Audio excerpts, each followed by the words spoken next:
Parlons du baptême. J'ai souvent été pris à partie de la façon suivante. Mais où est donc l'utilité de l'eau? À quoi bon ce baptistère? Après tout, c'est une chose spirituelle. Si nous nous unissons avec Christ dans sa mort, dans sa mise au tombeau, c'est une affaire spirituelle. L'eau n'y est pour rien. C'est en esprit que nous réalisons la chose. L'eau est donc bien superflue.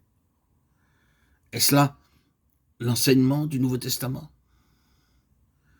Le Nouveau Testament nous enseigne au contraire que c'est cette manière-là qui représente la pensée du Seigneur. S'il est vrai que l'eau n'a aucune vertu en elle-même, qu'elle n'est pour rien dans le résultat spirituel, dans ce sens qu'elle ne saurait éliminer notre vieille nature, et que dès l'instant où nous disparaissons sous les eaux, cela ne veut pas dire que nous disparaissions à tout jamais. Néanmoins, c'est le moyen de rendre un témoignage. Nous attestons qu'en ce qui nous concerne, en tant que nous sommes une partie intégrante de ce vieil organisme, de cette ancienne création, nous disparaissons avec elle, loin de la face de Dieu. Je ne me fais pas ici l'avocat d'une manière de faire. Je dis simplement que c'est là une image et que le Seigneur nous l'a donnée pour nous permettre de rendre témoignage à une grande réalité spirituelle. Mais ce témoignage, il le demande. Il est inséparable du grand fait chrétien. Il a partie liée avec l'universalité de Christ et de son œuvre. Il en est de même pour la table du Seigneur. Aucun de nous ne croit que le pain est Christ littéralement, qu'à un moment donné, la personne de Christ est entrée dans ce produit de la main des hommes, et qu'en prenant le pain, nous prenions Christ littéralement.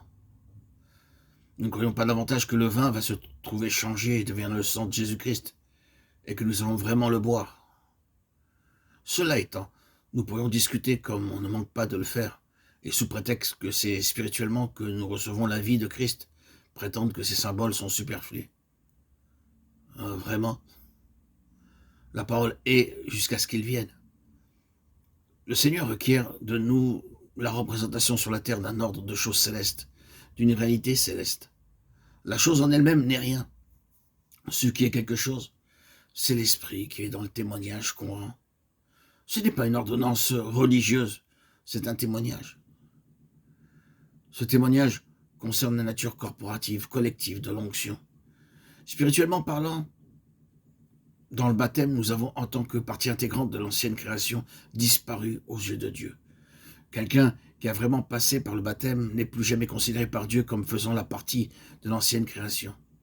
Dieu ne nous regarde pas, ni vous, ni moi, comme des éléments de l'ancien régime, quelle que soit la place que le vieil homme puisse encore occuper.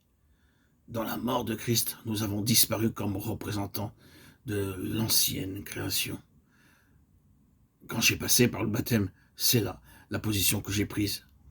Depuis lors, il y a bien des choses que j'ai comprises que je ne comprenais pas, mais sur la base des lumières que j'avais alors, le Seigneur a tout accepté.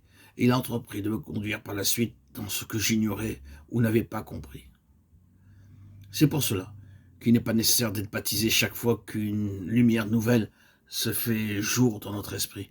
Le baptême marque notre sortie de l'ancienne création. En nous relevant de ce tombeau symbolique, nous nous déclarons ressuscités avec Christ comme partie intégrante d'une nouvelle création. Mais qu'est-elle donc cette nouvelle création? Organisme nouveau. Il n'est pas comme l'ancienne création qui est un ensemble complètement désorganisé.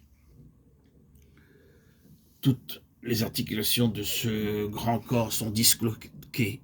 Toutes les fonctions s'accomplissent dans la mauvaise direction. Tous les réflexes se donnent à rebours. Tous les mouvements sont à contresens. La nouvelle création fondée sur l'union avec Christ dans sa vie de résurrection n'est pas une organisation. C'est un organisme qui est le corps de Christ.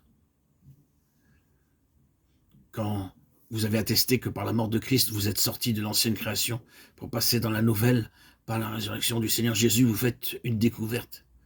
Vous constatez qu'il y a dans cette vie nouvelle quelque chose qui témoigne de la nature corporative de l'organisme sous l'onction une et exclusive du Saint-Esprit.